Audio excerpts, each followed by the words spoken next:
deals for the day, and I've gotten air fryers, I've gotten Instapots, I've gotten a grill, a little grill. We're doing that for Father's Day. So these are items that they can put their names in the raffle and win. And then on Mondays they are able to take that home with them and either gift it or have it for themselves. So that has actually helped us incentivize to pick up the shifts. The shifts that we're trying to pick, that we're really working on, are the ones when there's a last minute call out. We're desperate. My on-call manager is working a shift. She's on call, and we're trying to fill that other shift because there's no one else. Right. So that's kind of the desperate measure. I'm not saying don't do it by any means. I understand why you would need to, why you have to. I'm just trying to give you the safest parameters in which to do it. If you're going to try and do it the best way possible, most under the radar, whatever you want to call it, split them up and then multiple. I think we just got to be careful for your schedulers. It's the path of least resistance. Oh, sure, $100, $50. It's just easy to start dealing stuff out before you know it. You're giving away $1,000 in gift cards. That's going to shock you, but I'm more generous than Well, we just want to keep an eye on that, make sure that it's so far out of line. A good thing that maybe we could do is, because I agree with what Greg's saying, obviously, if you need to incentivize somebody to do something, Get it covered. the easy way to do it is a simple way to do it. There might be like a metric that we should use to what do you think more about? Right side, a ratio, because, obviously if you have a really big office, you're going to have more of those. If you have a smaller office, so there might be some ratio that we have required, so hopefully we will allow. We're not going to give them our for giving them you can kind of set a percentage of your revenues that you go. And if you have to, then you have to pay them extra couple bucks an hour or something. I mean, it goes without saying that there has to be oversight of that. Because you can buy a million gift cards and go buy a big screen TV and then we got $5,000 gift cards sold for our Waco office, not the business, right? So. Craig showed up the next day with a We had It should be a gift card. There definitely need to be accountability. We have our signed out. Just my advice would be that, track that stuff on your own. Who you gave them to, what it's for. Put an access. Yeah, Put it in call. Yep. It's not like it hasn't ever happened if people talk to those. And what if we put up a new category in the call log? Man, I know you're big on the categories. We could set up a new category call log of It's really easily bribery. done, but what about That's exactly what it is. Desperation, bribery. Yeah, and you don't want to overdo it. If your payroll is 10,000 or 5,000 gift cards, That's right. then you're just getting Yep. them I not usually on paying my payroll. expense report will put payments for. Okay. That's not done. I don't know. We just simply do it on just an Excel worksheet. I give them so many per, we don't do very many, but so many per quarter. And, they have to sign out. But my team is like, do you mind if I show them? They're empowered, but they don't. I think that's a good idea. I think having where if you have somebody like a support staff who's running out a gift card, they can call you and you're like, let's make it a deal. Yeah. Well, and we don't send it out on ZipWhip to everybody. When we're looking for someone to cover that shift, it's usually a recommended caregiver, and we're sending out individualized ZipWhips. Gotcha. And then someone from that group is going to hopefully respond. So it's not like You're more trusted here. everyone is going right. I don't want to, we've got 45 minutes, so I want to make sure we give enough time for everybody to meet everybody here. And then we got some VA conversation. So here's the lottery. I'm going to call, these names will just be group one. You'll get to go meet your bookkeepers and collections folks first. And the seniors will help facilitate that so you can figure out who's who. So Amber, Claudia, Jason, Matt, Natalie, Crystal, Bernadette, Leanne, Brittany, and Derek. Well, Derek's not here, but if I called your name, you're going to be group one to go meet your folks. Everybody else is staying here for the VA discussion, and then we'll swap. 20 minutes or so, or what are we saying for that? Whatever they need. Okay. Hey, Paul, we've got a question on Zoom.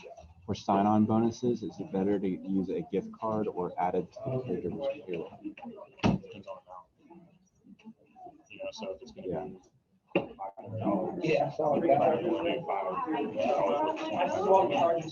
But if it's like just a simple bonus, like 50 bucks, Say like, 100,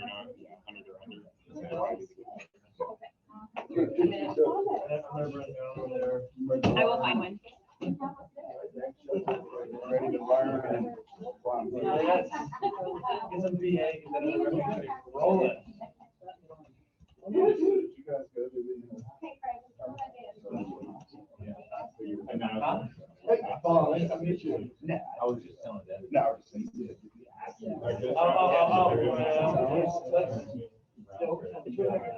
I'm just here to hear that. Yeah. Okay. Did you go? Yes, he makes sure he's good at I think they did not, I think he's good at I want to go. instead of taking, Basically said, we need to you call see the how law. we're doing the calculations, The 5 judge and has 11 to pray, Yep. pray, we need to call. Traveling around, it's like, You know, So that people, so that it's not waiting. and see how long it takes. So you can just straight up run.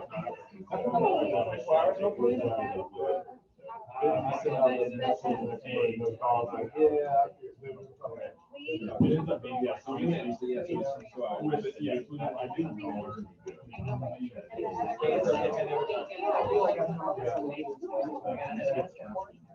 Oh, no, I'm sorry to hear that, man.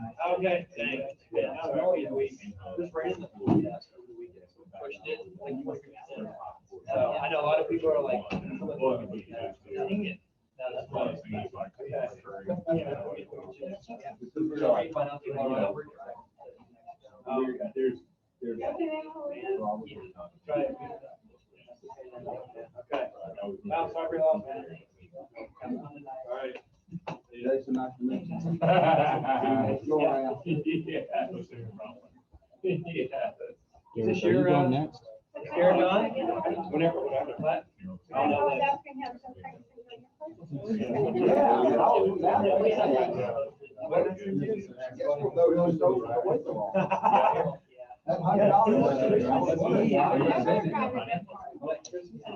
Whenever y'all are ready. And then they'll go back. There was,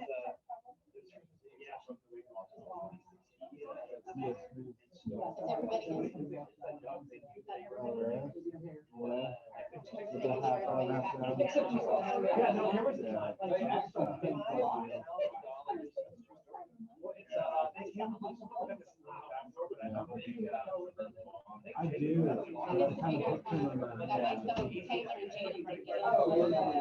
but they.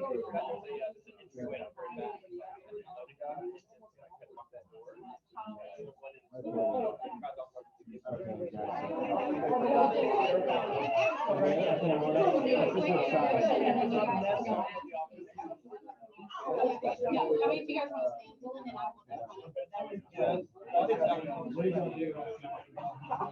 They're gonna stay out there once. Get the real on the parking lot.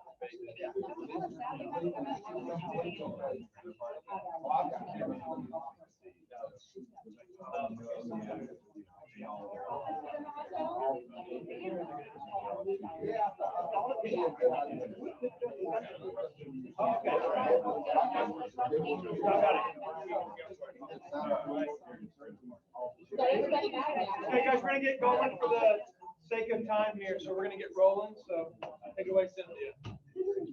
We're just gonna do a quick introduction of our collections and VA team. Of course, as I told you guys earlier, Dylan is the VA manager, so he'll be leading the VA part. If you want to introduce your. Yeah, so Dylan Sewell. So I've got a team of Allison Autry right here, Jenny Unger, Jenna Kelly, and Janet Charity. And their breakdown is in the folders of who is working your VA.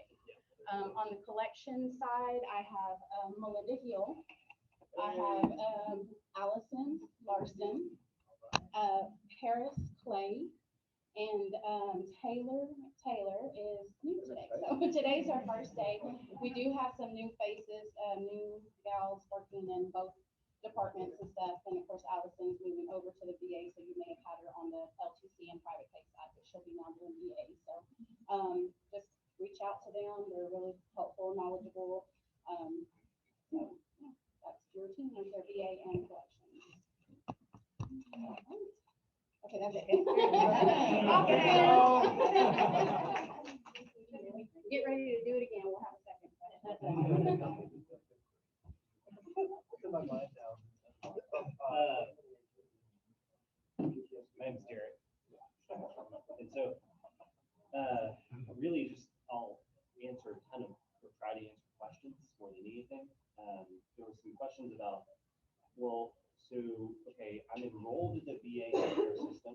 I'm a vendor now. I can start getting veterans. But how do I market that, or how do I get those referrals? So what I found to be really, really helpful, two things. You go and market, you do your in-service to those home healths, you tell your story. My story was, hey, my dad was a veteran. It mattered a lot. It saved his life. And so it really, really matters. Like, it kept him in his home for a really, really long time. So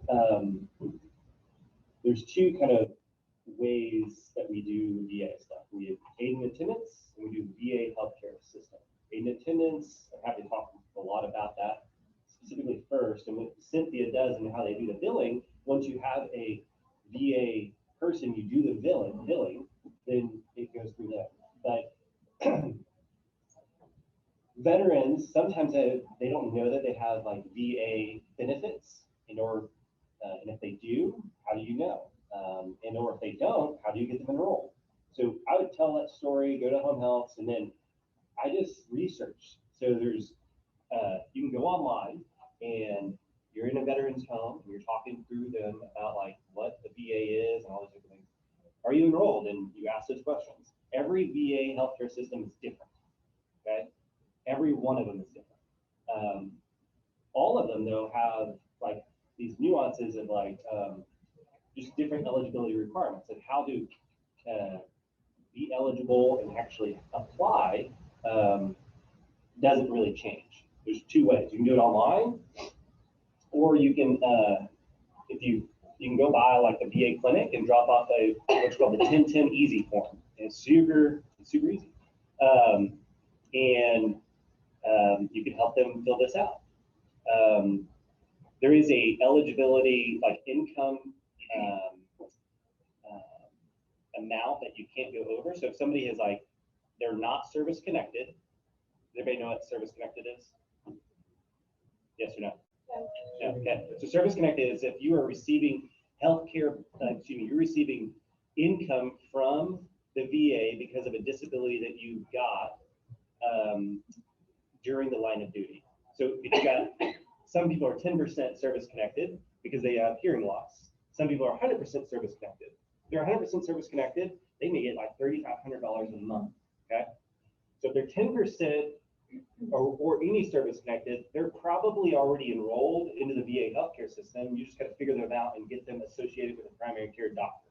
Once you get them associated with a primary care doctor, then you can kind of guide them on how to do and ask for the homemaker home health aid benefit. Not a disqualifier for service connected for HHA and resident. Only Correct. for aid and attendance. No.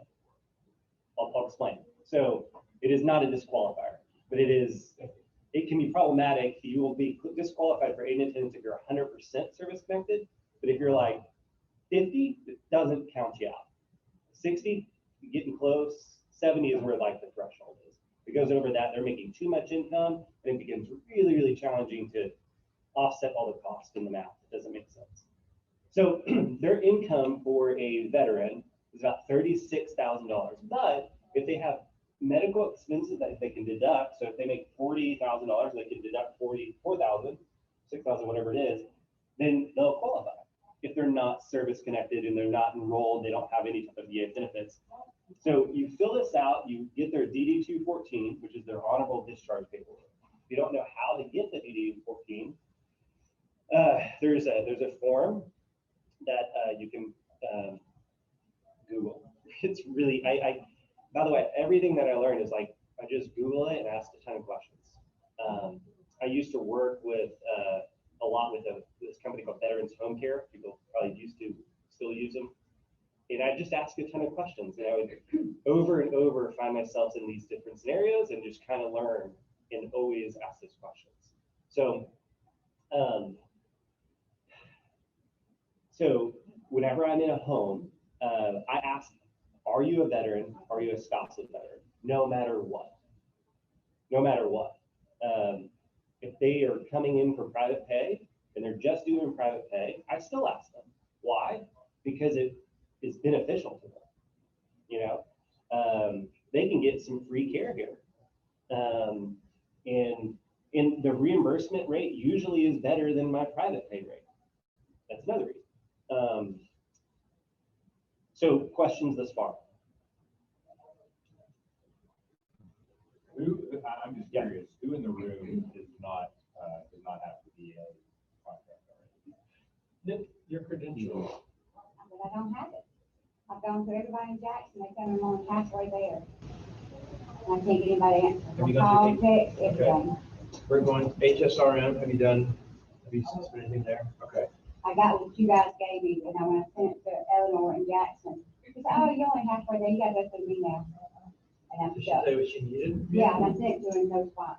I've emailed, I've texted, I've called, I've asked, everything, but they're not working in the office. So I think that's the confusion. There's like 6 steps, 6 or 7 Yeah, steps. she's Once just you like that. Optum? for Optum. Yeah, for Optum and Yeah, you're not TriWest. halfway there yet. There's 3 internal systems that make up their master files that they have to be uploaded, and you don't even get there until you get like your application in, and then they'll send you stuff. And I mean, Can Tamika Brown help us out with Optum? I will reach out to her. I'll also take Hey, it this week. Cynthia, we're set up, but if you recall on our paperwork, it only had 2 counties checked, where both, like where the Anderson office is located and where the Birmingham office is located. But we service several counties. For me, for feel-goodism, I was wanting all those counties checked on our paperwork, but supposedly it doesn't. Do you remember that? Yeah, we actually had a call the other day, and I asked Okay. again. We asked, yeah, and they tell us the same thing. It's Doesn't the matter that it's office, not it doesn't- checked, we'll yeah. still get referrals in these. Yes. I guess that's, we'll know if we can start getting referrals and they're only for these 2 Yeah, counties, then then we'll let have to revisit and go, guys, we can service all these. Yeah, let us know, and then we did tell them, when they asked what counties, I said all counties, north, south, east, west, like we Sure, want to be, yeah. and they said, well, it's based on office. Yeah, So we she just said it say shouldn't matter, yeah, yes. but you should be good with that, if you notice that you're only getting those 2 counties, then let us know. Still fixing to learn the process, because I don't know what to do when we get one. Yeah.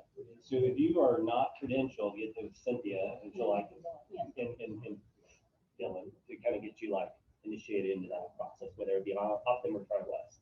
Yeah. Right? It's a good enough deal that everyone needs. Yeah.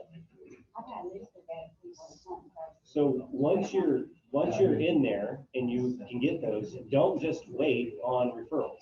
Like, okay, I'm there, and I'm like, I hope they come. Don't do that. Like, so yes, you can go by a VA clinic and go to the primary care doctor and do those different things. You may be able to do that. That was not super successful for me. What I did is I found home health, told my story, and I got referrals from home health because they knew this person was a veteran, because they wore a hat, they saw something in their deal, and we just started conversation over and over again. That was way more helpful. Here's the reason why. The doctors at the VA, my brother's a VA doctor at Duke's VA. They are way overwhelmed. They're so busy. And they're great. It's a huge organization, and they can't, they're not going to catch everything. And so, unfortunately, they don't, homemaker home health aid is very, very small probably to them. It's really big to us, and it really matters a lot to us. So we need to be advocates to those veterans to get them this benefit. That we can't rely on the doctor to tell them. You got to find another way. And that other way is that nurse, that physical therapist, that home health to get that referral, get you in the door and you start those conversations. And then I would say more than half of my referrals come because I started to initiate a conversation, and then I call the VA clinic and say, hey, this guy, veteran Joe here, he needs help, and can you put in a homemaker home health aid consult? And homemaker home health aid consult is based off of functional limitation. Every referral will have these functional limitations sort of things on it, and it's all based off of that, and they score them. And this is where it gets a little bit different.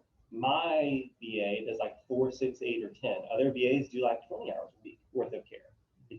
That's, I don't know why they just changed the hours away, but it all is based off of some type of functional limitation that they have. And if you're in that home and the home health is in the home, they refer that they have a functional limitation. So that's where you start. You make that phone call to the VA. This is what I do. I call them and I give instructions to the veteran, because most likely I have to leave a message because they're really busy. And then I say, veteran, call back every day. Call back every 3 hours. Be your own advocate. This is how you do it. You need to ask for this benefit. It's a healthcare benefit for them. Yeah, Questions? I just want to add to that. Yeah. Yeah. If you're looking for an excuse, a hook to get in front of your referral sources again for in-services, Yeah. this is the hook. Hey, guess what? We are now servicing vets. I want to get on the calendar because I want to walk you and your team how to, because you care about your, with the same MO, we want to take care of your patients and the veterans. We can take care of them. Now, This is to us, no cost to them. Free care. That's right. This is the horse we ride in 2021. Yeah. This is it.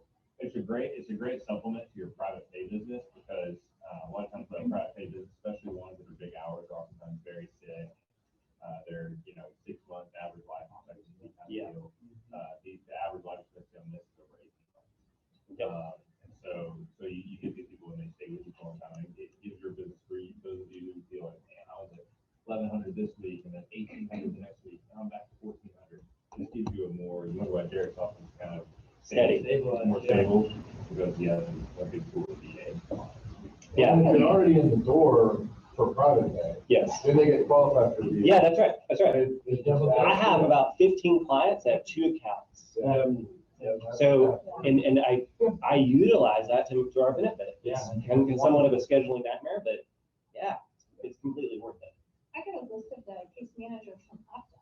There's like 4 or 5 of them and the supervisor. And I'll call every week and say, hey, But Optum or the VA in Indianapolis? no, Joe has that zip code because he has nothing and then he took that zip code. So I can't go near the hospital. But I went directly through Optum. I call him every week.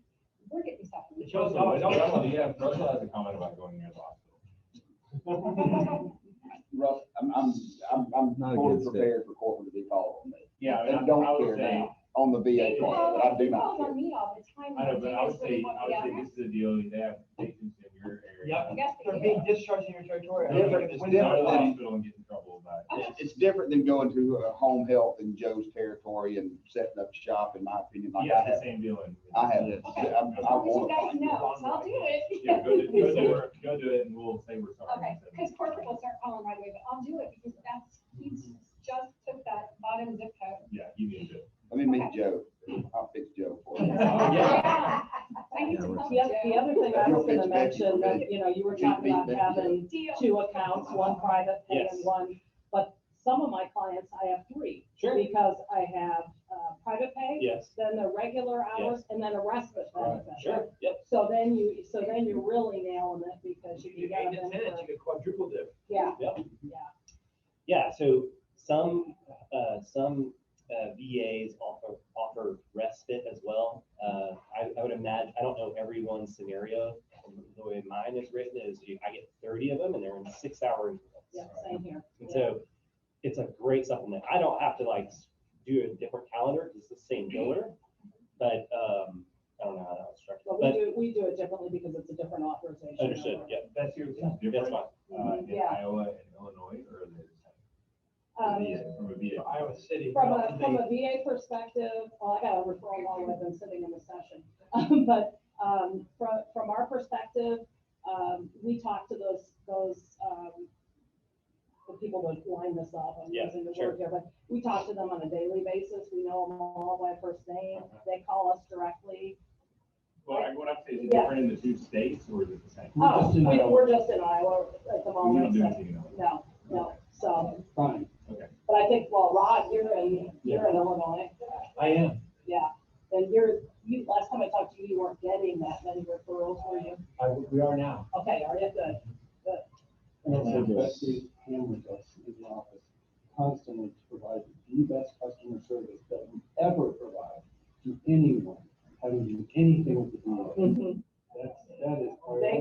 You drop everything. Yeah, be our guest. Yeah. Yep. Yeah. So what I'm wanting to know is like the process. You go into Mr. Smith's home. Mr. Smith is a veteran. Yes. He's a wealthy veteran, so he's possibly not going to qualify for aid and attendance. But let's say he does qualify for aid and attendance. We get that set up. I understand aid and attendance. Okay. But I want to know the process of we're going to the VA. If we do the aid I'm and gonna attendance, ask him if he's enrolled to the VA healthcare system. yeah, he's a veteran and he needs care. What do I do? Is he enrolled in the VA healthcare system? So that's the first question. Is he enrolled in the VA healthcare system? Oh, no. Have you gone to the VA clinic? You should try to find out those doctors and be like, if you don't know, and he doesn't know, then call the VA clinic. This happens to me a lot. I'm not sure. I haven't. Are you calling or? I call. Okay. I'm right there with them and I call. Okay. I'm the one that's called. Sometimes I'll get an operator and I'm asking those questions. I need to check eligibility.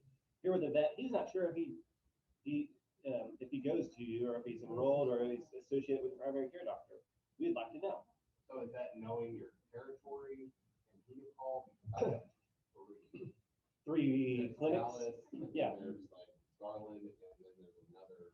Yeah. That veteran will need to know where he goes to the VA And clinic. if they don't know, Call the closest one. Okay. You'd be like, oh, you go to Garland, call that VA clinic. And who's your primary care doctor? Look it up. You can Google Dr. Susan and Susan pops up at that VA clinic in Garland or whatever. So let's say he is enrolled in the VA health. If he says yes, and my I am. doctor at the VA is. Then Dr. next Susan. time I say, when was the last time you had an appointment? Because that's going to matter based off of like my next sort of questions. It was a year ago. Well, I'm absolutely going to call. If he's going to the VA clinic like tomorrow, then I'm going to give him a list of instructions and say, you need to ask for a Or the homemaker responsible home party. health. Yep. And go, this is what you need to do when you get there. Do you have any? Ask for a what? Homemaker home health aid consult. Yeah. Yes. So, part of payroll, reviving, they turned the old hospital into VA apartments. Mhm. And it's just now getting people moving in and things like that. How would you market something like that? Would that be appropriate? I mean, Well, yeah. So if because that's all. yeah, most likely they are getting some sort of. I don't know everything about the VA. That's some sort of like it could be aid and attendance is what these folks are getting, or it could be some sort of service connected deal. That all of them would be eligible. My guess is that it would all be eligible for a VA healthcare benefit. This homemaker home, all of them. So I would go there and be like, do you guys need help? And talk to the manager and those different things, and be like, do you know a guy that's falling or anything like that? Then that's what I would reach out to. Or home health. Are you going here? That's going to be your start. another great thing about VA benefits is there's no exclusion for family members to be employees, right? That's right. Yep. So you can, so every one of these people, if they had a healthcare need, even if maybe their, daughter was currently fulfilling that or their spouse was currently fulfilling that, they can get paid. Yep. To do it. So. And that's a really sticky caregiver, Why is it? That's right. Like they're going to stay forever. She's going to show up. It's like, it's really good. That's right. So, Let's keep yeah. the process, and I can get with you after, but I'm. Yeah, so that's what I do, Russell, and then I have them follow up if they don't get connected, and then I say, hey, if you need my help, call me back. Okay. And we'll get a 3-way phone call and call again. So That's the step. That is, you're asking for a homemaker home health aid consult, and then from there, this is what happens. It's out of our hands now. It goes to usually this is our system, it goes to social services, they write the order, and then they get it approved. And it's either clinically approved or clinically declined based off of that functional need and what is written in their notes. Okay. So if they said they're, if they're incontinent, they say they're incontinent, but then their notes don't say that, then they won't support it, they may not get something. But if they are approved, then Then it there goes, forms or. No, they all write it in. Right. The doctor will all write it in, and it'll go to the VA, and it'll go to then the social services will call your veteran. Hey, veteran, you've been approved for home health aid services for 10 hours a week worth of care. Okay. Who would you like to be your provider? We hope that he said. And then you say, yes, please say yes, I've got this all set up for you. Here's my visiting angels card. Please remember visiting angels. They are going to ask you. Please remember to say visiting angels. And then you'll get it. They could choose another agency. But once we get it, what do we do with it then? He calls it, I've been approved. What forms or who do we? So that will be determined based off of your VA.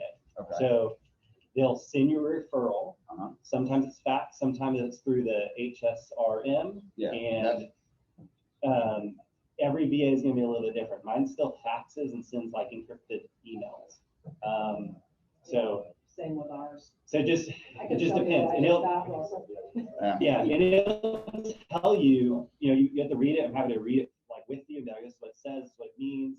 You'll look at that and then you get with Cynthia's team and kind of go, help me like take that and put the billing information into Access Care. So you can do electronic billing. And then you start providing that care. Okay.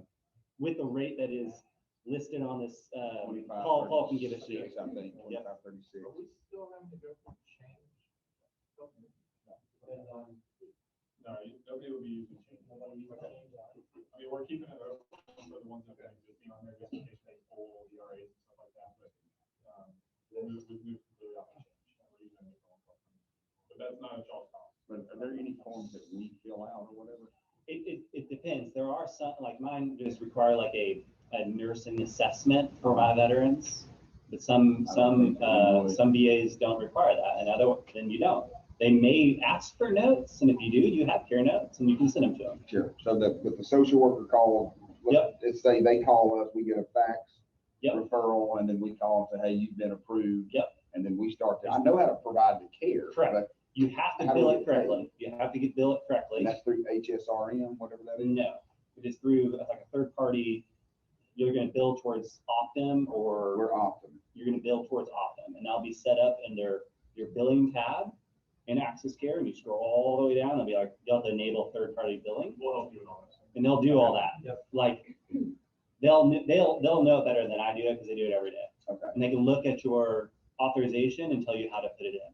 Okay, but the way to get them approved is have that conversation with them. Yes. If they say, yes, I'm already Yes. connected, then cool. If not, then we Yes. call, find out, get them connected, and it's like a home health Yep. referral. Their doctor has to write a script basically that Right. says they are qualified. That's right. And And tell you, like, don't rely on those VA doctors to send you the referral. Sure.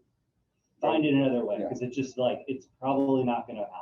We've got. They a prescribe relationship medicine, not where I can babysitter. call and they'll fax me the referral. Yeah, 2 seconds. I just had to get that phone number. Yep. Get that right person. Sure. Guys, we're about to rotate, so we got 20 minutes, we got to head back over. So any other questions? Your VA extraordinaire. I would love to talk about aid and attendance too. Do a quick little until they get here. Just a quick. Okay, so aid and attendance. Who uses veterans home care? Okay, I have about 55, 60 clients that have served on veterans home care. They're the stickiest clients in the world. Why? Because they have money coming in that's not theirs, and they get care. That's awesome. Here's the problem. They keep 30% of that money for life. We developed this other program called Patriot Pension Team, where the veteran gets all of that money and on all of the care. So you get the home care gets more hours, the veteran gets more hours, and they're even stickier clients. The risk is none. It's the exact same. It's very, very simple. We just started this, I've had about 6 or 7 clients in the Patriot Pension. There is a fee, which is basically, if you're with Brent, it's pretty much whatever the cost is of the pension that's coming in. So if a spouse gets $1,200 worth of care, that's your cost. You're gonna pay $1,200, and then you will get that made up in about 2 months based off of your margin and how you are providing that care.